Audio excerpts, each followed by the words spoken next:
You are watching Channel Adrian TV. Yo, YouTube, what up? Welcome back to Channel Adrian TV, and y'all know me as Adrian. But before I get into today's video, y'all know what y'all need to do. Subscribe to the channel, like and comment on the videos. Also follow me on Rumble where I post, and also follow the Room 1031 podcast that I do with Maurice. And if you have anything you want me to react to, any reaction video or ask Adrian a question about your own personal life, please don't hesitate to reach out. You can hit me up on one of my social media platforms. And if it's a great topic, I'll definitely do a video on it and shout you out. And y'all, welcome to another after workout thoughts, workout motivation video. I know I said I was only going to limit it to maybe once per week, but when I really feel I want to express something or get something out that I think the supporters will want to hear, I definitely want to do it. And today's theme is, just because you failed yesterday doesn't mean you're going to fail today. And today could be the chance where you had that breakthrough or you actually achieve that goal. Even failure, you can't let that get you down, because it's just you continuing to chip at that block, getting better every single day until your opportunity comes. And the reason I wanted to make this video is because when I was working out, somebody that I actually know, they'll always work out, stop,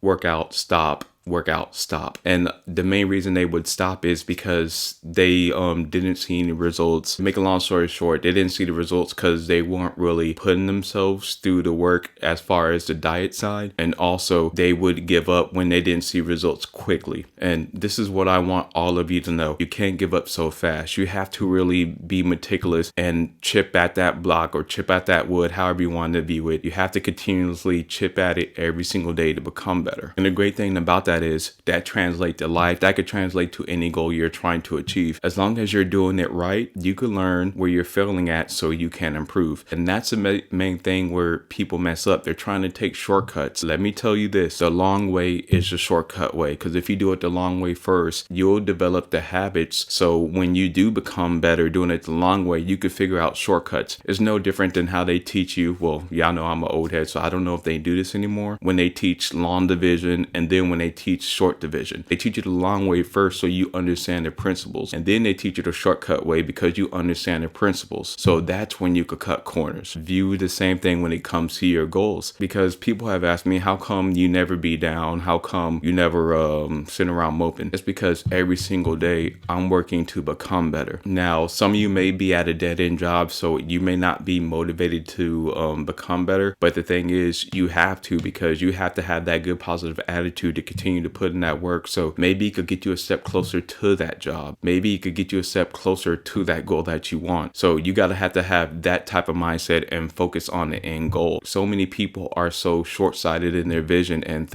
they're not thinking about the long term. So they're thinking about the short-term success, and they're not where they want to be at, and that's when they quit. And I know some of you may come from impoverished backgrounds, or you may not have money, or you may not be in the right environment or right living situation. And a harsh truth you're going to need to understand is someone always has it better than you. But on the flip side, someone has it worse than you as well. So you got to think of that mindset. The way I'm able to stay motivated and to keep working hard even when I fail is, my mindset is the glass half full. Most people's mindsets are the glass half empty. And when I mean people, I mean your family, your friends, your brother, your sister, husband and wife. I've met around a lot of people who not only have they're small-minded in their thinking, they're weak and pathetic when it comes to perseverance and trying to hit goals. So like I said, take this channel, see how much videos I'm putting out. Some of them don't get the views I want, but okay, am I doing the proper things? Am I getting more views every month? So stay with the process, because I may not be growing that much in subscribers, but I'm seeing the views I'm getting. I'm getting 20K, 30K, 40K, 50K views per month, and I'm seeing the snowball effect starting to happen. Now, if I would have quit after 1 or 2 videos and didn't do what I wanted to do, then I wouldn't be getting nowhere. And then honestly, I wouldn't be able to tell if I'm good at it, because I'm quitting so early. So you need to take this new day as a new chance to become better, new chance to reach that goal. Now, for those of you who are married and you may be with someone who has that type of loser mindset, to where just because they failed or because it's not working out for them at that time, they immediately be down and get upset. I'll be honest with you, you married a poor person. I mean, you picked a poor person to marry. This is why I always say mindset matters to me. I need to see how someone goes through a rut or how someone works hard. And what I've noticed, a majority of people can't handle the pressure, and sometimes they'll succumb to it. And like I said, they'll get in a rut, they'll become emotional, they'll become moody. And you see where I'm going. That's why it's important. Men and women, you need to see how people handle not only criticism, not handle hardships. You need to see how people handle failure. There's some people who could bounce right back up, brush themselves off, and act like nothing happened. And then there's other people, it'll take them months, years for them to get out of that rut, and that's somebody you do not want to be attached to. So this is why I say why I can't hang out with losers or small-minded people. That's why, because energy matters, mindset matters. Because if I think about it, if you're around a person who is always in a good mood, upbeat mood, and wanting to accomplish a new goal, odds are you're gonna want to be that way. But if you work with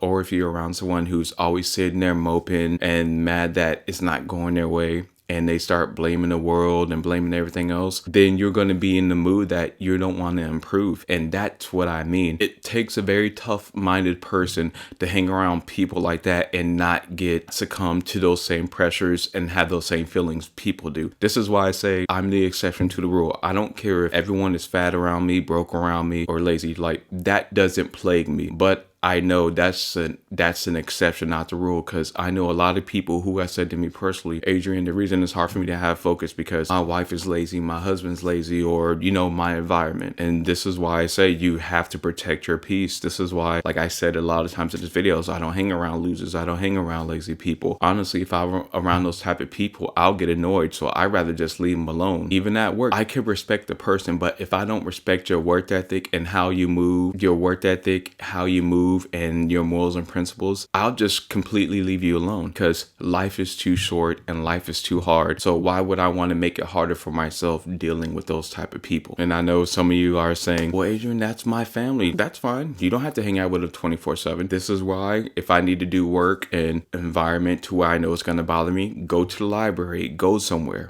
go somewhere and do something to where, you could get it done without being affected by that if that's going to bother you. So to close this video, even if you failed yesterday, just reset your mindset and rethink about your why, because your why should be more stronger than the how. And if your why is stronger than your how, you won't let that failure from yesterday stop you from improving and keep on pushing through and breaking through that wall. And I've always said this in a lot of my videos. If you let one bad day stop you, in my personal opinion, you don't really want that goal, and you want that goal for the wrong reasons. It's no different how I know some people who are doctors, but they're not happy with their situation because the amount of work they have to put in, the lack of time they have for their family. They thought it was going to be okay just because of the money, but the amount of debt they're in from student loans, you see where I'm going? This is why I said your why has to be a good why. It can't just be money, because if it's just money, sometimes